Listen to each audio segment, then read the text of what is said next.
নমস্কার বন্ধুরা, তোমরা সবাই কেমন আছো? আশা করি সবাই ভালো আছো। আমার চ্যানেলে তোমাদের সবাইকে স্বাগত জানাই। আজকে আমার লাঞ্চের থালিতে কি কি মেনু আছে তারই ভিডিও তোমাদের সাথে শেয়ার করব।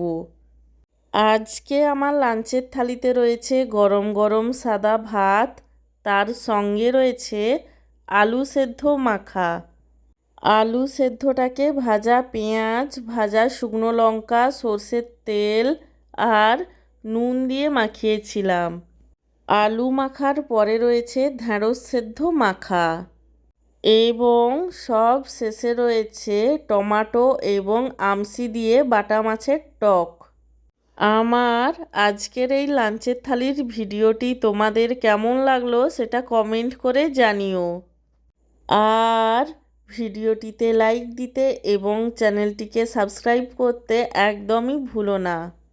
সব শেষে তোমাদের সবাইকে জানাই আমার তরফ থেকে অসংখ্য ধন্যবাদ ভিডিওটি দেখার জন্য।